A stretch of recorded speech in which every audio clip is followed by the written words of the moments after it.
Bonsoir et bienvenue pour la première session et l'essuyage de plâtre de l'école de formation de Maintenant la Gauche. Donc on va commencer par une première session sur l'histoire du socialisme français. Avant cette intervention magistrale, vous aurez l'intervention d'un camarade qui sera porté volontaire, qui aura été désigné volontaire pour intervenir pendant 5 à 7 minutes et plancher, on va dire, pendant 5 à 7 minutes sur le rapport entre la thématique de la session et l'actualité. Donc ce soir, c'est le camarade Guillaume Merlet de Vauréal dans le Val d'Oise qui s'y colle et qui a 5 à 7 minutes et à qui je laisse la parole. Bonsoir à tous. Donc, je suis parti sur la commémoration du décès de l'assassinat de Jaurès à la formation. Donc, il y a eu la commémoration cette année faite par notre cher président de la République le 23 avril. Et par rapport à ce sujet, c'était indispensable de parler de Jaurès, qui est à l'origine du socialisme français, qui a créé donc la SFIO en 1905. La commémoration qui a eu lieu, donc c'était un moment de rassemblement de la gauche, avec un discours qui faisait rappel un peu à un discours qui a été fait pendant la campagne des présidentielles en 2012. Donc je reste un homme de gauche, surtout aussi républicain convaincu, donc avec des valeurs de démocratie, de laïcité notamment, qui a participé à l'élaboration de la loi de 1905 et qui était aussi avant-gardiste, on va dire, sur la peine de mort, parce qu'il s'est battu dès 1908 sur l'abolition de la peine de mort à l'Assemblée nationale, où il avait été élu le plus jeune député en 1885. Donc Jaurès est un homme socialiste qui a comme principal intérêt la justice, notamment la justice sociale, défendre toutes les améliorations possibles des salariés, même mineurs. Et donc son engagement prend aussi la forme sous la forme du journal L'Humanité qu'il a fondé en 1904. Et après, lors de la dernière décennie, on a eu beaucoup de personnes qui ont repris Jaurès, parce qu'il y avait des valeurs universelles, notamment donc, la démocratie, la laïcité. C'était repris notamment par les gens de l'opposition de droite. Par exemple, Nicolas Sarkozy, en 2007, lors de sa campagne, il y a eu beaucoup d'utilisation des mots de Jaurès, même si ça a été utilisé dans des citations courtes, générales et assez stéréotypées. Et ce qui a marqué aussi, c'était au moment de la campagne des élections européennes en 2009, l'utilisation de l'image de Jaurès pour la campagne du Front National. Et donc, pour conclure, Jaurès est un personnel central de l'origine du socialisme en France, qui a fait avancer les questions du socialisme par ses convictions de justice sociale et d'autre part par ses idées universelles qui traversent le XXe siècle et aussi le XXIe siècle, puisqu'on en parle encore toujours maintenant, notamment avec la commémoration qui a eu lieu. Et donc c'est toujours des éléments qui sont d'actualité, même si il a pu faire des déclarations il y a plus de 100 ans. C'est toujours des valeurs qui sont utilisées par la gauche notamment, et qui sont utiles à revoir dans ces temps assez compliqués au niveau politique. Merci Guillaume, je pense qu'on peut le remercier pour cet exercice qui n'est pas facile. Alors l'intervention, elle va être découpée en 3 moments. Le retour sur une multitude d'inspirations et d'organisations politiques, un moment important et un choix important dans le socialisme français, c'est le choix de la démocratie jusqu'au bout, et bien entendu les socialistes et l'exercice du pouvoir. Et là, il faudra que je mette à jour le PDF.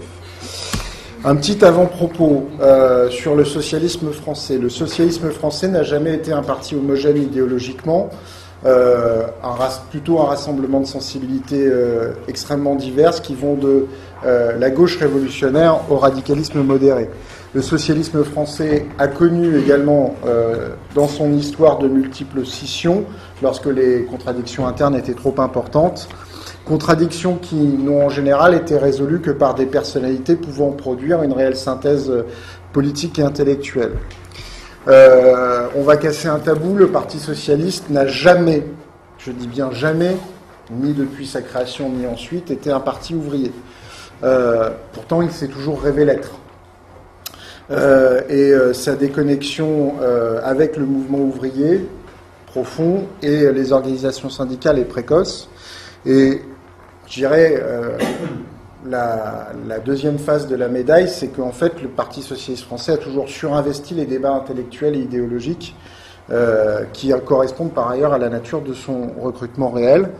Et les élus locaux ont pris très tôt une place déterminante dans l'organisation du parti, et le groupe parlementaire a été très tôt relativement autonome du parti lui-même. Donc sur la première partie, une multitude d'inspirations et d'organisations politiques. Et là, on va remonter bien avant la Grande Révolution française, puisque je vais partir de l'époque de la Réforme et de la Renaissance. Et des Lumières ensuite. Vous avez trois personnalités qui n'ont pas forcément grand-chose à voir les unes avec les autres, qui peuvent apparaître comme les très lointains prolégomènes du socialisme. Thomas More, qui a été Premier ministre d'Henri VIII, qui a écrit le fameux petit bouquin qui s'appelle Utopia, où il décrit une société utopique et collectiviste. Donc, Thomas More était un sympathique conservateur catholique et néanmoins humaniste. La réformation ou la réforme protestante à laquelle Jaurès fait référence dans sa thèse en latin sur les origines du socialisme allemand. Et enfin, de manière plus méconnue, mais on a eu un épisode pendant les guerres de religion en Allemagne qui était le millénarisme anabaptiste et révolutionnaire de Thomas Müntzer, qui, en dehors d'être un anabaptiste, a développé des idées qu'on dira proches d'un communisme intégral un peu particulier. Les Lumières, ce qu'on a appelé la période des Lumières au XVIIIe siècle, apportent des bases sur lesquelles on se retrouve plus, ou qui vous paraîtront moins skabreuses ou moins originales. Donc les grandes personnalités des Lumières, avec Voltaire qui promeut la liberté individuelle, Diderot qui développe entre autres un très fort anticléricalisme, et Rousseau qui instille dans les Lumières la préoccupation de l'égalité sociale. Rousseau substitue une expression épurée de la volonté générale, une égalité complétant la liberté, radicalement opposée au monopole des groupements et au privilège des castes. La Révolution française, liberté, égalité ou propriété, fraternité. On le sait peu, mais la première devise de la République, ça n'a pas été liberté, égalité, fraternité, mais liberté, égalité, propriété. La Révolution française est une révolte sociale et une aspiration à la modernité. Le débat principal va rapidement se faire entre est-ce qu'on privilégie justement la notion de liberté, de propriété, ou est-ce qu'on privilégie l'égalité. La France expérimente un premier radicalisme social avec la Terreur et Robespierre. Le régime robespierriste, ou plutôt la période robespierriste, trouve un terme radical et définitif avec la réaction thermidorienne qui installe définitivement la bourgeoisie au pouvoir. Les héritiers immédiats de Robespierre vont tenter une espèce de coup d'État, en tout cas une insurrection parisienne. C'est ce qui sera raconté par un des membres de cette insurrection, un membre italien, Buonarroti, qui racontera dans son livre La conjuration des égaux, on va dire l'épopée des amis de Gracchus Babeuf, et donc des autres insurgés jacobins qui seront exécutés en 1797. Le socialisme utopique, une spécialité française. Parce que, effectivement, les bases intellectuelles ou idéologiques, philosophiques en tout cas, du socialisme international, c'est en France qu'on les trouve avec un certain nombre d'inspirateurs. Étienne Cabet, qui développe dans sa philosophie l'idée d'un État communiste autoritaire. Henri de Saint-Simon, qui développera dans ses idées les principes de solidarité sociale et d'État régulateur, et dont beaucoup s'inspireront pour développer des coopératives ouvrières. Charles Fourier, qui est beaucoup connu pour la construction de Phalanstère, petite cité idéale où on essaie de recréer la société, mais de fait, Charles Fourier travaille beaucoup sur la question de l'organisation sociale, l'organisation de la société, la libération des mœurs, et il a un gros penchant sur la dénonciation du commerce, pas du capital, mais du commerce. Alors le talon d'Achille de Charles Fourier, c'est que dans sa dénonciation du commerce, il dénonce les juifs, en général, comme portant le commerce et portant le mal. Donc on a un petit problème avec Charles Fourier, c'est son antisémitisme. Pierre-Joseph Proudhon, un peu plus tard, qui pense, lui, à organiser la société en fédération de producteurs qui remplacerait l'État. Et c'est là aussi un des inspirateurs des coopératives ouvrières. Et puis quand même, on ajoute une femme dans la liste, et c'est pas la moindre, c'est Flora Tristan, qui va développer, poser les premières bases d'un féminisme socialiste et qui va beaucoup réfléchir au concept de droit du travail, ou de droit au travail, plus exactement. Le mouvement ouvrier français, objet d'étude du socialisme scientifique. On ouvre les guillemets autour de socialisme scientifique. Karl Marx et Friedrich Engels tirent les leçons des échecs, ou de l'échec relatif des penseurs français. C'est-à-dire que les penseurs français, les socialistes utopiques, ne sont jamais allés jusqu'à la réalisation de leurs idées. D'ailleurs, peut-être pour certains, tant mieux. Ils vont développer leur philosophie, leur idéologie dans un certain nombre de bouquins.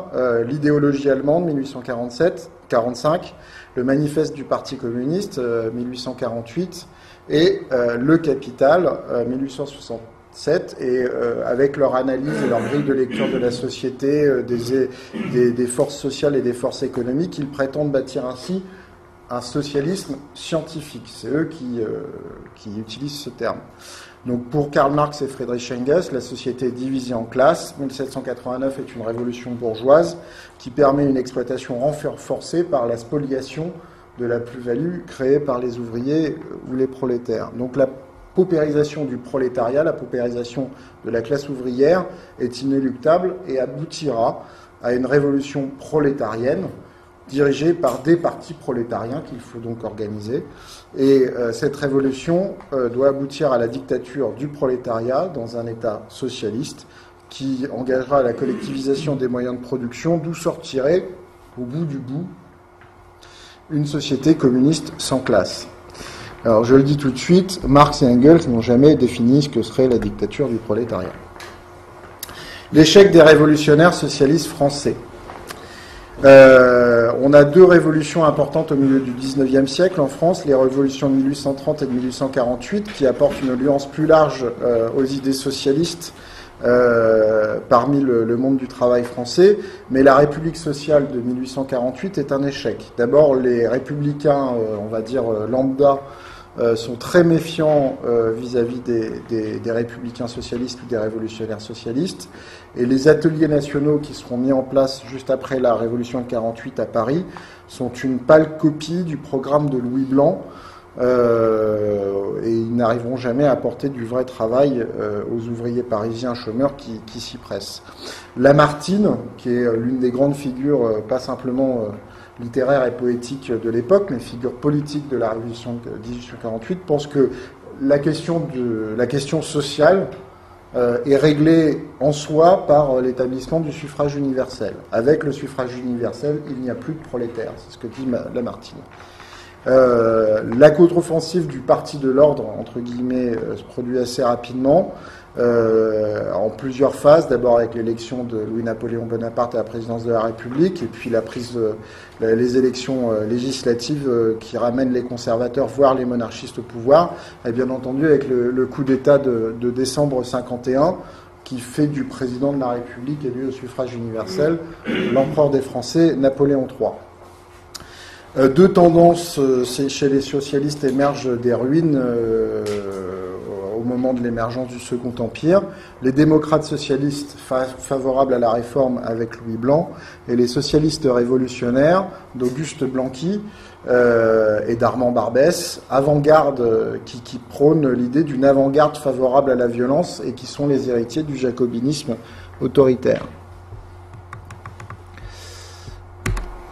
Le mouvement ouvrier français entre nationalisme et internationalisme. L'Association internationale des travailleurs est créée en 1864, essentiellement par la rencontre des syndicats, les trade unions anglais et un certain nombre d'organisations d'ouvriers français, essentiellement parisiens d'ailleurs. Alors il y a une note de la Fondation Jean Jaurès que vous pouvez retrouver sur les 150 ans de l'AIT.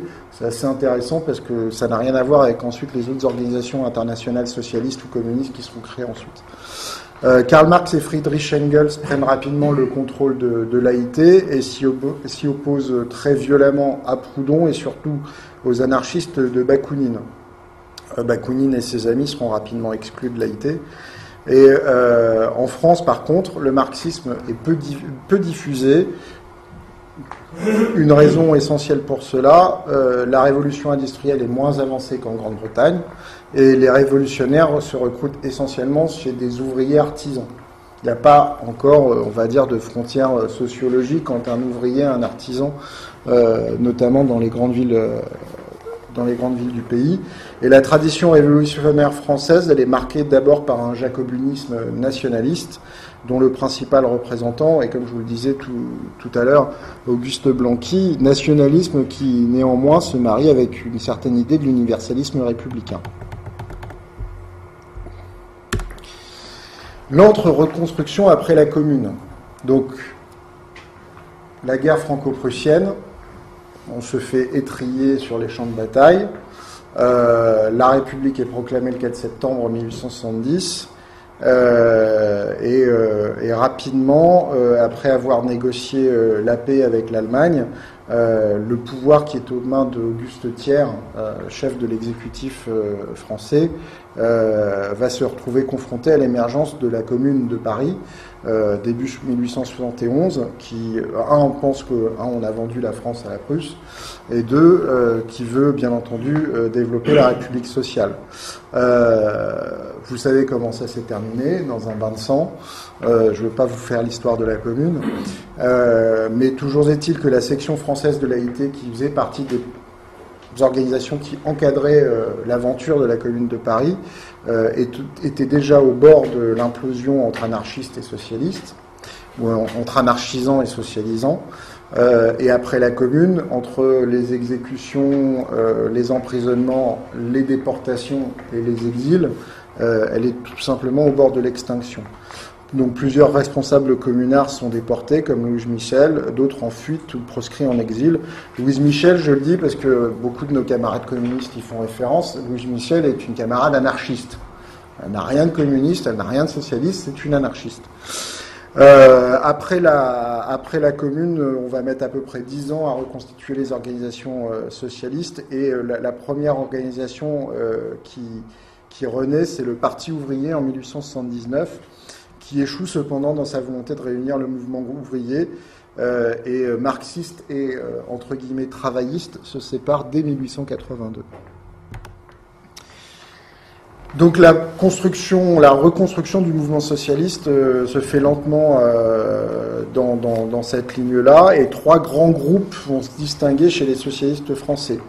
Donc le marxisme français naissant, autour du Parti ouvrier français de Jules Guesde, où on retrouve également son ami Paul Lafargue, qui est marié, et pas simplement marié, puisque c'est une femme active dans l'organisation, à Laura Marx, qui est la fille de Karl Marx. Néanmoins, ils n'ont pas du tout lire Karl. C'est un marxisme très vulgarisé, assez mal assimilé, et où tout est subordonné à la question de la prise du pouvoir par les prolétaires. Deuxième grand groupe, c'est la Fédération des travailleurs socialistes de France. On retrouve une tradition coopérative et démocratique, avec comme principale figure Paul Brousse et Jean Aleman qui est un ancien communard. Et enfin, la troisième famille de socialistes dont on a déjà parlé, elle est représentée par le Comité révolutionnaire central qui réunit les blanquistes, les héritiers d'Auguste Blanqui, avec comme principale personnalité Édouard Vaillant, Henri Rochefort, qui était communard, et Ernest Granger et Ernest Roche, dont on reparlera un peu plus tard. Un moment important, c'est plutôt deux moments importants, mais qui sont liés, c'est ce qu'on a appelé le boulangisme et l'affaire, c'est-à-dire l'affaire Dreyfus, où il va y avoir des ruptures en plusieurs temps avec le nationalisme. Donc on a une crise sociale et politique au sein de la République, une crise économique qui crée une crise sociale, mais une crise politique où, parce que les questions économiques et sociales partent à volo, on a aussi une montée de l'antiparlementarisme et la dénonciation de l'affairisme. C'est l'époque où il y a les histoires de vente de décorations par les proches du président de la République, etc. etc. C'est là-dessus que surfe le général Boulanger et qui va fédérer en 1889 tous les mécontentements autour de lui dans un mouvement qu'on qualifiera plus tard de boulangiste, mais c'est l'auberge espagnole, le boulangisme. Vous avez des monarchistes, des bonapartistes, vous avez des éléments qui font partie des républicains radicaux, qui se retrouveront plus tard dans le parti radical, et vous avez des blanquistes. Et l'échec du boulangisme, le général Boulanger, plutôt que de faire un coup d'État et prendre le pouvoir, finira par prendre peur de lui-même et s'enfuir en Belgique et se suicider sur la tombe de sa maîtresse. Donc après l'échec du boulangisme, il y a les socialistes vont se poser quelques questions et vont commencer à couper les ponts avec un certain nombre de nationalistes, monarchistes et bonapartistes essentiellement, qu'ils avaient bien vu et financer le boulangisme et essayer d'en prendre le contrôle. L'affaire Dreyfus, 1894-1906, 12 ans de débats très violents dans la société et dans le monde politique français, elle va amener, cette affaire Dreyfus, les organisations socialistes au bord de l'implosion, en tout cas au bord de la guerre interne très violente. Je ne vais pas vous raconter non plus l'affaire Dreyfus, on pourrait faire 5, 6, 7, 8 séances sur l'affaire Dreyfus à elle-même, mais dans tous les cas, le résultat de l'affaire Dreyfus, c'est que les socialistes français, qui considéraient pour une partie que c'était qu'une affaire entre bourgeois. Après tout, Dreyfus est un militaire bourgeois, il a beau être juif et alsacien, si elle est attaquée par l'état-major, qui sont des bourgeois, voire des nobles, ils ont qu'à se taper entre bourgeois, on laisse ça aux bourgeois. Il est clair que c'est pas l'avis d'un certain nombre de personnalités politiques de la gauche de l'époque, que sont Jaurès ou Clémenceau. Je ne qualifie pas Clémenceau de socialiste, attention. Mais en tout cas, les éléments les plus antisémites et nationalistes qui frayaient plus ou moins autour d'un mouvement socialiste mal défini vont finir par être mis dehors en choisissant le camp des anti-Dreyfusards. C'est le cas de Maurice Barrès, grand écrivain français, mais également grande personnalité, grand homme politique ultra-conservateur et antisémite, qui néanmoins se déclarait avant l'affaire Dreyfus socialiste révisionniste. Révisionniste, ça voulait dire favorable à la révision de la Constitution de la République. Hein. Attention, pas d'anachronisme. Ou Henri Rochefort, dont je parlais tout à l'heure, qui prendra le parti antisémite et qui est un ancien communard et qui était chez les blanquistes. Donc Jaurès finit par convaincre l'ensemble des socialistes que la question des libertés formelles, c'est-à-dire l'état de droit, la liberté de conscience, la liberté d'opinion, le fait qu'on ait droit à une justice égale pour tous, c'est quand même aussi important que les libertés réelles, c'est-à-dire les droits économiques et sociaux. Il y a des freins au développement du socialisme en France. Donc on va là parler des différents obstacles et des différents éléments de prise de conscience. L'idée républicaine et laïque, c'est le clivage fondamental du début de la Troisième République. La question sociale, elle est au second plan dans le débat politique français de la fin du XIXe siècle. Je l'ai dit tout à l'heure, l'industrialisation, elle reste lente par rapport à d'autres pays comme l'Allemagne ou la Grande-Bretagne, et la classe ouvrière est structurellement faible en France. Et enfin, les socialistes français entre autres parce qu'ils sont très divisés entre eux, ont très peu de relations avec l'internationale socialiste qui s'est recréée dans les années 1880. 3 prises de conscience, j'en ai parlé tout à l'heure, la séparation avec ce que j'appellerais, pour faire vite, les socialistes nationaux pendant l'affaire Dreyfus, le travail d'Aristide Briand et de Jean Jaurès pour la séparation de l'Église et de l'État, qui va placer les parlementaires socialistes au cœur de l'élaboration de la loi sur la laïcité, et la rupture avec les radicaux, qui était le principal parti de la gauche républicaine de l'époque, puisque les radicaux, à partir de 1906, s'engagent dans une politique avec Clémenceau de répression du mouvement ouvrier, très violente. La troupe tirera sur les ouvriers et sur les grévistes. Et donc, à partir de là, il n'est plus question de soutenir même du bout des lèvres un gouvernement radical qui, par ailleurs, faisait office jusqu'ici de gauche républicaine censée être favorable aux travailleurs. Une unité socialiste incomplète. L'unité socialiste, ça se fera autour d'un compromis entre Jules Guesde et Jean Jaurès, avec plusieurs étapes. D'abord, il y a la création de la Confédération Générale du Travail en 1895, sous l'impulsion des blanquistes et des amis de Jean Allemann, dont j'ai parlé tout à l'heure. Il y a une première unification qui capote en 1901, puisque Alexandre Millerand, qui était un des socialistes éminents du Parlement à l'époque, entre au gouvernement et qu'il y a une grande majorité des socialistes qui est opposée à la participation gouvernementale avec les autres partis bourgeois ou avec les radicaux. Donc de cet échec naissent 2 partis socialistes, le Parti socialiste de France, où se rejoignent les blanquistes, Édouard Vaillant et les marxistes, donc Édouard Vaillant et Jules Guesde, qui développent une ligne révolutionnaire et anti-ministérielle, et le Parti socialiste français, qui rassemble les indépendants, des gens comme Briand ou Jaurès, et les broussistes, c'est-à-dire les amis de Paul Brousse, cette tradition démocratique, coopérative, travailliste française, qui développe le fait que le réformisme, les réformes permettront d'accéder aux aspirations révolutionnaires. Finalement, en 1905, ces 2 partis socialistes rivaux se réunissent et créent le Parti socialiste unifié, section française de l'Internationale ouvrière. La déclaration de principe est marxiste, c'est les amis de Guesde qui l'écrivent, mais la figure marquante, ça sera Jean Jaurès. Jean Jaurès qui, en 1904, a créé le journal L'Humanité et qui, avant l'unification dans la SFIO, a accueilli dans les colonnes de l'Humanité toutes les plumes du socialisme français, quelle que soit l'organisation à laquelle ils appartiennent. Cependant, Briand n'est pas d'accord pour entrer dans un parti à déclaration de principe ultra-marxiste et selon lui sous le contrôle de Jules Guesde.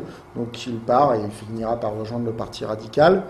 Et il y a un autre élément important, c'est le fait que la CGT est momentanément passée sous le contrôle des anarcho-syndicalistes et qu'en 1906 est rédigée la charte d'Amiens qui décrète la séparation du politique et du syndical, et que finalement c'est le syndicat qui va faire la révolution, qui par la grève générale et révolutionnaire permettra de changer la société, et ça marque surtout la méfiance d'une partie des syndicalistes français devant l'unification justement d'un parti politique socialiste. Et à ce moment-là, ils ont eu peur que la CGT passe sous le contrôle du parti. C'est une des raisons de la création de la rédaction de la charte d'Amiens. Ça fait quand même pas mal réfléchir par rapport à ce qu'en disent nos camarades syndiqués aujourd'hui. Deuxième partie, le choix de la démocratie jusqu'au bout. Et cette belle tribune avec Léon et Thérèse Blum, Roger Salingro et l'ami Maurice Thorez. Aller vers l'idéal, comprendre le réel. Donc, les controverses dans le socialisme français, malgré l'unification, ne restent pas moins vives. Alors, je vous l'avais dit, sur la question du pouvoir et sur la question de la déclaration de principe marxiste, des hommes comme Briand ou Viviani n'acceptent pas, et Briand et Viviani, René Viviani, vont rejoindre les gouvernements radicaux répressifs de la classe ouvrière qui vont se succéder. Il y a un débat fort et violent en interne sur la place des réformes, sur le rôle du syndicalisme révolutionnaire et sur à quoi sert et comment on met en place la grève générale. Et enfin, il y a un débat sur comment on se donne les moyens de lutter contre les menaces de guerre. Jean Jaurès va donc imposer son ascendant sur le parti en faisant, le mot va faire Flores beaucoup plus tard, en imposant sa synthèse, la synthèse jaurétienne.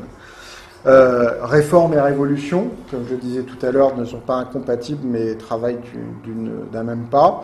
Et patriotisme et internationalisme. Vous savez, son fameux mot, un peu d'internationalisme éloigne de la patrie, beaucoup y ramène. La synthèse jaurétienne, elle fait aussi écho à un électorat et une sociologie composite.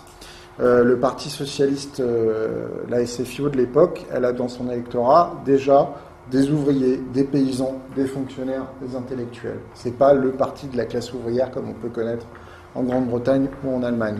Et en 1914, néanmoins, ça fonctionne pas trop mal puisque la SFIO compte 100 députés, c'est le deuxième groupe parlementaire. Et enfin, la CGT a été reprise en main par les amis d'Édouard Vaillant, donc par les socialistes, à partir de 1909. Et maintenant, la CGT et la SFIO travaillent ensemble, toujours de manière autonome.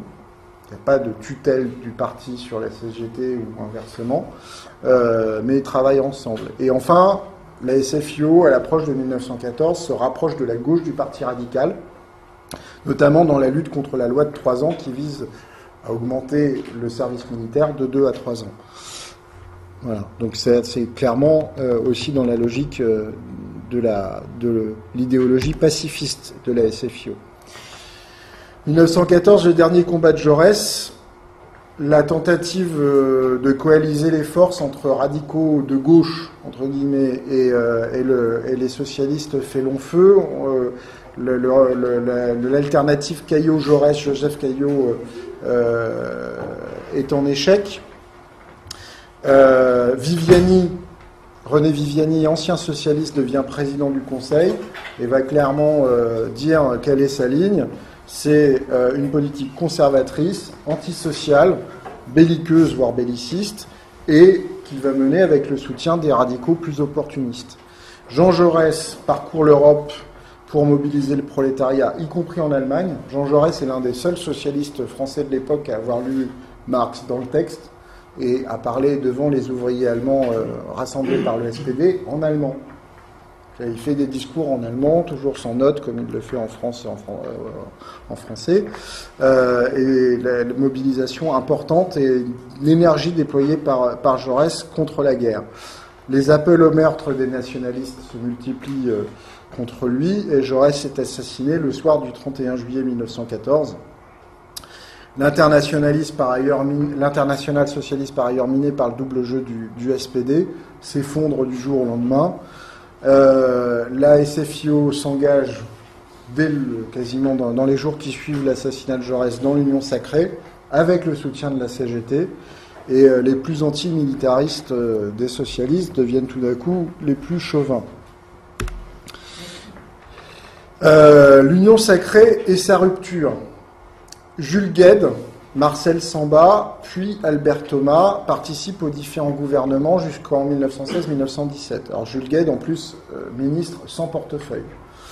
Mais ça voulait montrer qu'il fallait que tout le monde soit là, quoi. L'Union sacrée, c'est tout le monde là. Marcel Samba, c'est quand même plus significatif, puisque Marcel Samba, il est, pour faire vite, ministre du ravitaillement.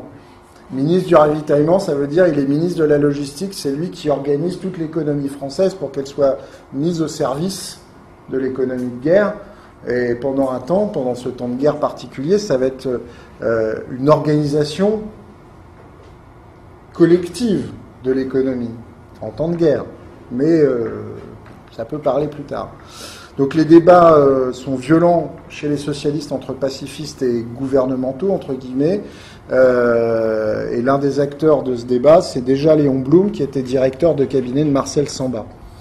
Blum, cependant, occupe une position conciliatrice pour maintenir l'unité des socialistes, et notamment il maintient les liens avec les partisans de la conférence de Zimmerwald, qui est une petite ville en Suisse, où sont réunis tous les oppositionnels des partis sociaux-démocrates en 1915, conférence des socialistes pour la paix, alors que la droite du parti réclame leur exclusion. C'est notamment grâce à Samba et à Blum qu'on n'exclura pas les participants français à la conférence de Zimmerwald. La SFIO finit par rompre avec le gouvernement face à la répression, notamment contre les mutineries de 1917. La révolution russe de février 1917, donc on va dire la deuxième révolution russe, enthousiasme les socialistes partout dans le monde. Mais la guerre s'éloigne, mais le débat interne ressurgit très rapidement avec le bolchevisme qui renverse le nouveau pouvoir russe en novembre 1917, donc c'est la troisième révolution russe, et qui va poser des questions qu'on va aborder tout de suite. Le schisme du congrès de Tours. Donc avant le congrès de Tours en 1920 et le choix de l'internationale communiste, il y a les élections de novembre 1919. La SFIO gagne des voix, beaucoup de voix, mais elle perd des députés. Parce que tout le reste, on va dire, des partis bourgeois, y compris les radicaux, ont décidé de s'allier et de faire cette fameuse chambre bleue horizon. Et la droite et donc les radicaux font barrage aux candidats socialistes. Par ailleurs, avec la guerre, et ce pour plusieurs raisons, parce que d'abord il y a beaucoup de militants socialistes d'avant-guerre qui sont morts au combat et qui ont été remplacés par des nouveaux adhérents qui sont arrivés pendant la guerre et qui sont arrivés au lendemain de la guerre, très marqués par les débats violents qu'il y avait eu autour du pacifisme, et ils sont beaucoup plus radicaux que la plupart de leurs anciens ou de leurs prédécesseurs. Ludovic Oscar Frossard, qui est le secrétaire général de la SFIO, et Marcel Cachin vont en délégation à Moscou auprès du parti russe et reviennent avec les 21 conditions pour l'adhésion à la Troisième Internationale. C'est ces 21 conditions, pour faire vite, qui sont soumises au débat du congrès de Tours. Les 2/3 des mandats du parti sont favorables. Donc ça veut dire que la SFIO choisit de rejoindre l'internationale communiste. Léon Blum, qui avait une petite motion qui a rassemblé 7% des voix, pour faire vite, finit par se voir rejoint par des motions plus importantes que lui, et notamment les marxistes, les marxistes traditionnels du parti qui avaient eu plus de voix que lui, notamment Jean Longuet, qui était le directeur de la publication du Populaire et qui était aussi, surtout, c'est important, le petit-fils de Karl Marx. Et Jean Longuet, grosso modo, les bolcheviks ont mis un contrat sur son nom, il fallait le casser de partout, le congrès était épouvantable pour lui. Donc la SFIC emporte la caisse, section française de l'internationale communiste emporte la caisse et l'humanité. Léon Blum et ce qui reste de ceux qui veulent maintenir le socialisme démocratique ont décidé de garder la vieille maison. Ils gardent essentiellement la majorité des parlementaires. Il y a également une scission du côté syndical, puisque la CGT connaît la scission de la CGT-U, dite unitaire. Vous remarquerez à chaque fois qu'on est unitaire, en général, c'est parce qu'il y a une scission qui est cachée derrière. Léon Blum devient rédacteur en chef du Populaire. Jean Longuet a été vraiment épuisé par ce congrès et lui file son journal. Et Paul Faure devient secrétaire général de la SFIO. Alors, la définition du socialisme démocratique français. J'ai tendance à dire que tout bon socialiste français devrait avoir lu le discours de Léon Blum au congrès de Tours. Bien entendu, le vocabulaire et certaines formules ne sont plus tout à fait dans l'air du temps, mais en termes de formation politique et de repères, c'est vachement important. En résumé, le discours de Léon Blum fixe un certain nombre de principes. L'objectif du socialisme est la transformation de la société et du régime économique, pas la prise du pouvoir. Ce qui est effectivement inscrit sur la carte d'adhérents à la section française de l'internationale communiste, c'est l'objectif du parti, c'est le renversement du pouvoir bourgeois. Ce qui avait inscrit sur la carte d'adhérents de la SFIO, c'est l'objectif du parti, c'est la transformation de la société et du régime économique. On n'est pas du tout dans la même dynamique. Le socialisme démocratique, c'est également le choix d'un mouvement ouvrier éduqué et pas de la manipulation des masses par une avant-garde prolétarienne. Le socialisme démocratique, ce sont des syndicats ouvriers autonomes et pas des courroies de transmission du parti. Le socialisme démocratique, c'est également la démocratie interne avec la représentation proportionnelle des tendances, alors que au PC, on instaure le centralisme démocratique, c'est-à-dire celui qui a gagné, il nomme tous les autres en dessous.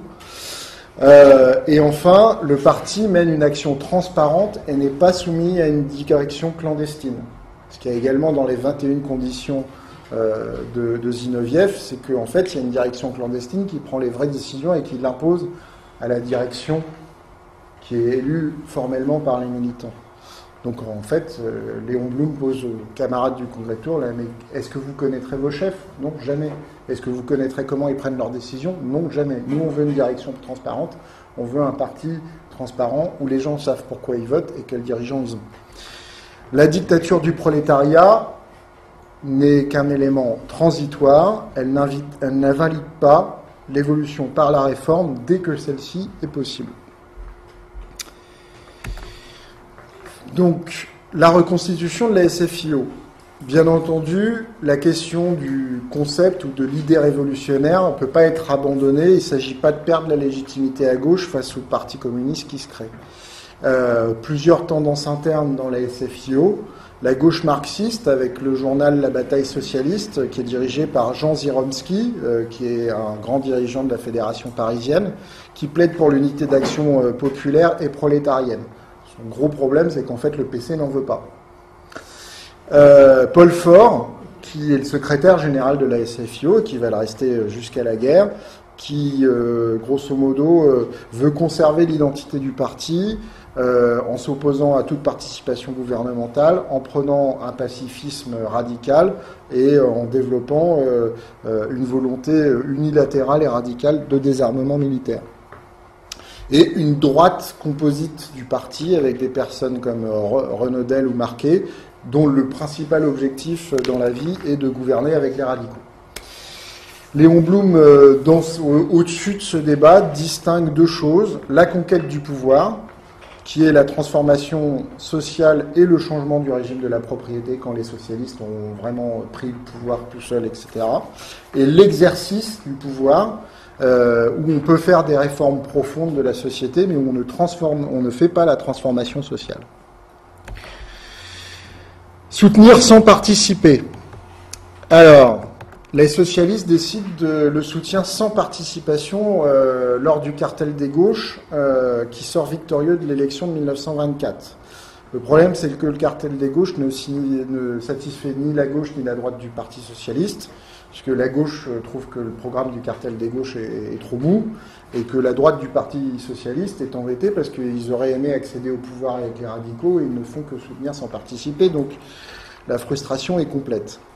Pourtant, le parti est en relativement bonne santé. On a 135 000 adhérents quelques années plus tard, en 1931, et beaucoup de communistes qui avaient rompu, enfin, plutôt qui avaient choisi la voie communiste en 1920, sont revenus à la SFIO. Cependant, en 1932, élection législative, la progression est très décevante. 200 000 voix gagnées seulement, 130 députés socialistes. Les socialistes sont toujours le deuxième groupe de la Chambre des députés derrière les radicaux. Ça s'explique aussi par le fait que les communistes ont une stratégie électorale et politique à l'époque qu'ils désignent comme classe contre classe. Les socialistes sont des traîtres, on fait battre tous leurs candidats. C'est ce qui est arrivé en 1929 à Léon Blum, qui s'est fait battre à Paris parce que les communistes ont fait battre Léon Blum. C'est pour ça que Léon Blum va finir par atterrir dans l'Aude, qui n'est pourtant pas un lieu habituel pour Léon Blum, parce qu'il sera appelé après le décès d'un camarade député par les socialistes locaux en disant « Viens reprendre le siège, on a besoin de toi à la Chambre des députés ». Et en 1932, les radicaux sont toujours le premier groupe parlementaire.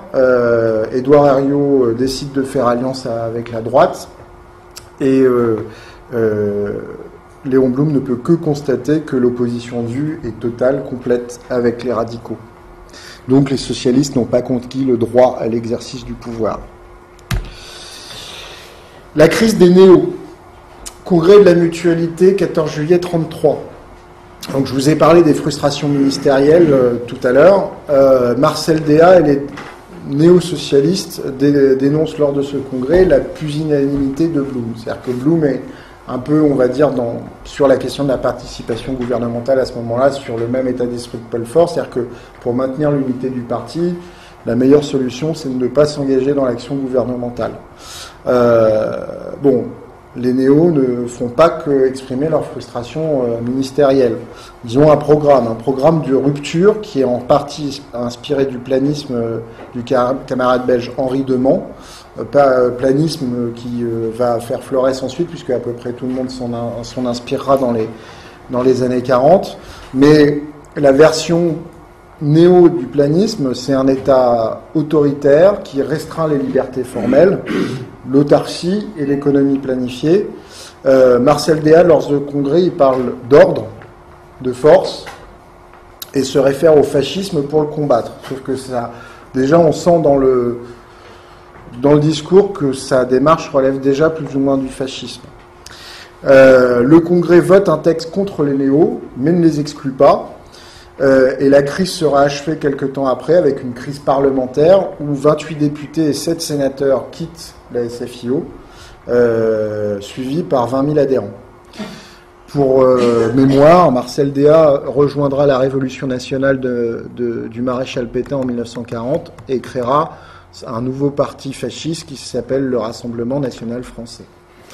Il a fini dans les bagages des Allemands à Sigmaringen. Je crois bien qu'il a été exécuté. Le Rassemblement populaire.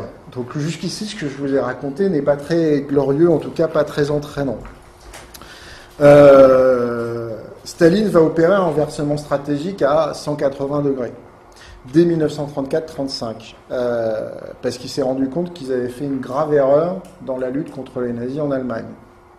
En Allemagne, le KPD, le Parti communiste allemand, jusqu'au bout, a fait classe contre classe. En 1933, ils font 13% des voix. Ils disent « la révolution n'a jamais été aussi proche ».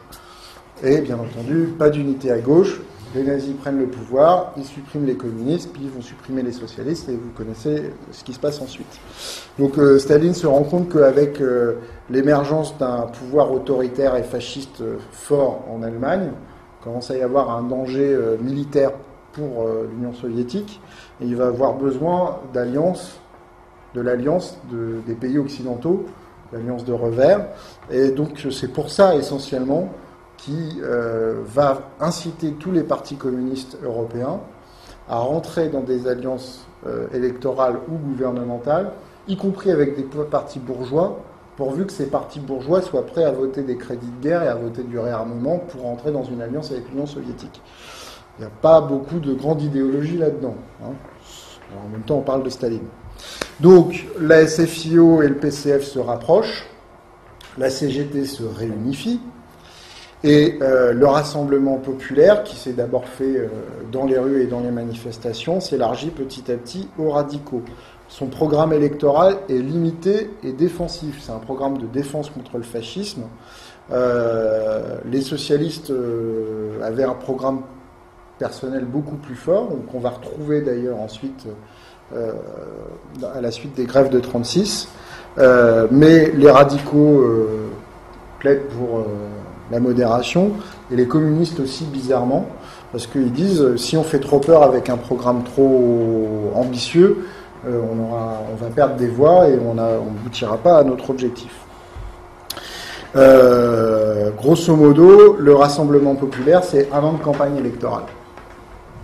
On va faire vite comme ça, c'est surtout 1 an de campagne populaire et à la fin de campagne électorale.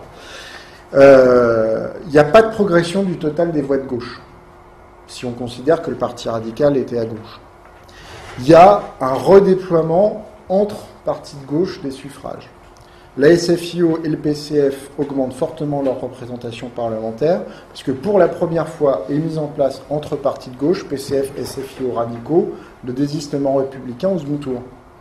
Donc ce qui avait empêché les socialistes de progresser parlementairement jusque-là, leur permet, et aux communistes aussi, puisqu'ils vont avoir 70 députés communistes, de prendre la tête de la Chambre des députés. Les socialistes se retrouvent à la surprise générale premier groupe parlementaire. Et donc, alors que tout le monde se disait on va créer un gouvernement radical où cette fois-ci les socialistes participeront, c'est Léon Blum qui est appelé à former le gouvernement et va former le gouvernement, le cabinet de Front Populaire. Néanmoins, je ne sais pas pourquoi, mais à l'époque, il y a au moins 2 mois de latence entre l'élection et la composition du nouvel gouvernement issu de la nouvelle majorité. Tout le monde va demander à Léon Blum, brusquez les choses, formez votre gouvernement avant les temps, parce que là, il y a la grève qui se développe, etc.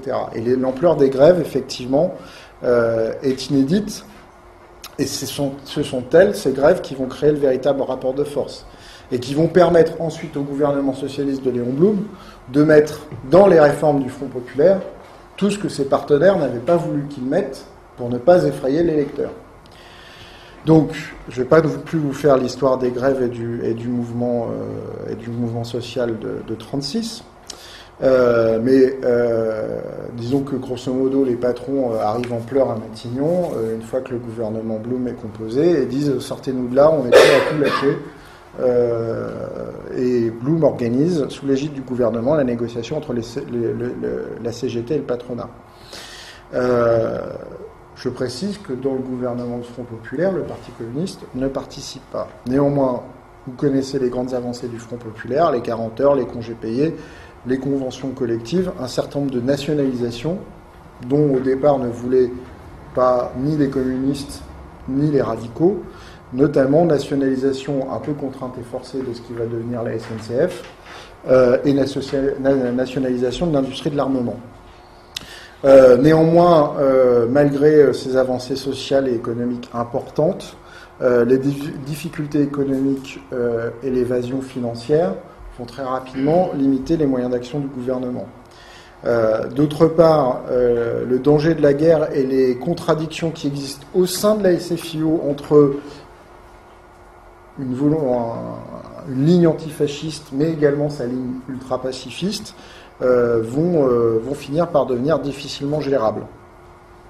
Donc, quand arrive le début de la guerre d'Espagne, avec le coup d'État de Franco contre le gouvernement de Frente Popular, les radicaux et les Britanniques expliquent tout de suite qu'il est hors de question que le gouvernement Blum intervienne militairement en Espagne pour soutenir le gouvernement espagnol. Blum a songé, il reçoit une délégation du gouvernement espagnol, Blum a songé à remettre sa démission en disant que c'est pas tenable, moralement je ne peux pas vous laisser tout seul, mais les radicaux vont me lâcher, donc je vais présenter la démission de mon gouvernement. Et c'est les représentants du gouvernement espagnol qui lui disent non, restez au pouvoir, parce qu'on préfère vous avoir au pouvoir, même si vous n'intervenez pas, que la droite au pouvoir en France, qui avec les Britanniques fera le jeu des fascistes. Donc il y a la non-intervention en Espagne, ce qui va créer du remous quand même beaucoup en interne. Et Léon Blum et Vincent Auriol, qui est le ministre des Finances, donc le patron des douanes françaises, vont organiser des livraisons d'armes clandestines pour la République espagnole.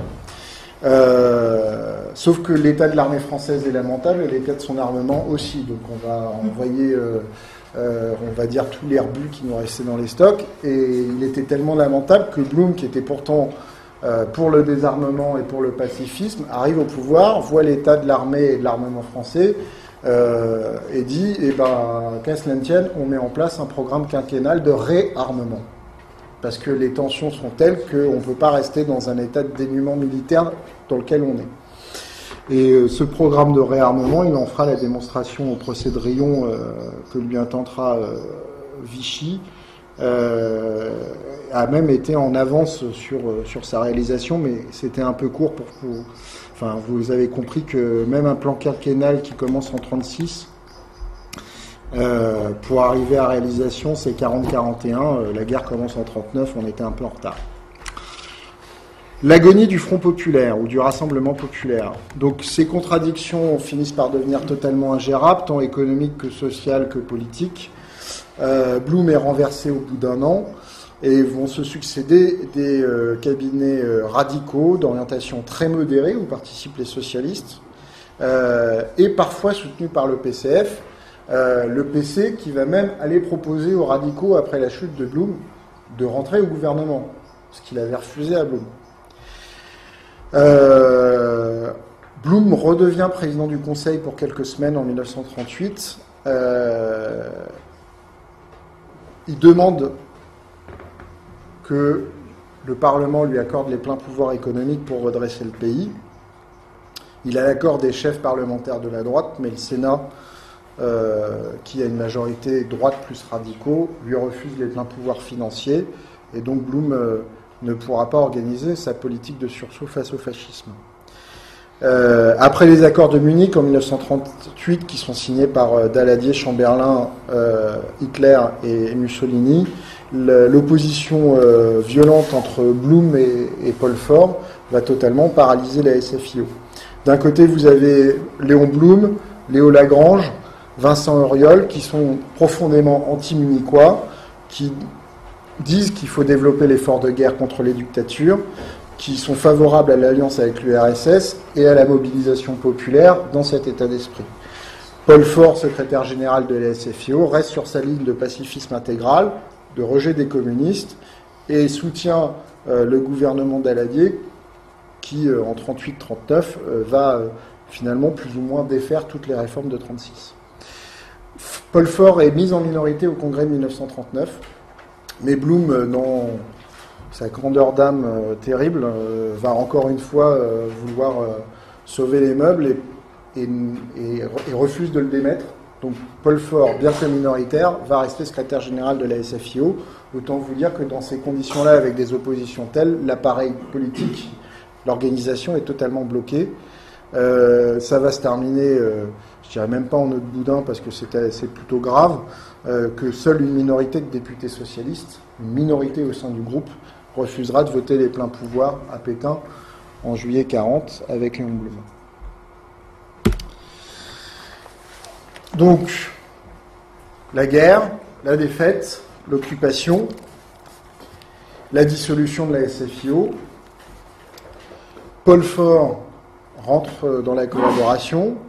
Blum est emprisonné et jugé par Vichy à Riom, où il fera la démonstration publique des mensonges qu'intente contre lui le régime. Démonstration qui sera relayée par un certain nombre de journaux à l'étranger, ce qui amène à ce que l'État français de Vichy soit ridiculisé et que ce soit l'Allemagne qui ordonne à Vichy d'arrêter le procès parce que ça va finir en Bérésina. Et la SFIO, les socialistes vont se reconstruire autour de Daniel Mayer, qui est un proche de Léon Blum, et de Gaston Defer dans les comités d'action socialiste. André Philippe, d'un côté, et Pierre Brossolette vont faire le lien avec le général de Gaulle, et Blum par des courriers quand il était encore en prison en France, qui seront passés clandestinement par ses visiteurs camarades socialistes, plaidera la cause de Gaulle auprès des anglo-saxons et notamment de Roosevelt avec qui il avait entretenu une correspondance. Les comités d'action socialiste sont engagés dans le mouvement Libération, et les comités d'action socialiste obtiennent et poussent beaucoup en faveur de la constitution du Conseil national de la résistance, qui rassemble les partis, les syndicats dans la clandestinité et les mouvements de résistance. C'est pas une mince affaire parce que ces mouvements de résistance, au départ plus ou moins spontanés, prétendaient remplacer les anciens partis qui avaient vécu sous la Troisième République. Et ce sont les socialistes qui vont inspirer l'essentiel du programme du Conseil national de la résistance. Blum a été déporté à Buchenwald avant que le camp soit libéré par les Alliés. Les Allemands embarquent toutes les personnalités du camp, ils vont traverser toute l'Allemagne et Blum sera libéré par une patrouille américaine entre le Tyrol autrichien et le Tyrol italien et il reviendra en France en héros national.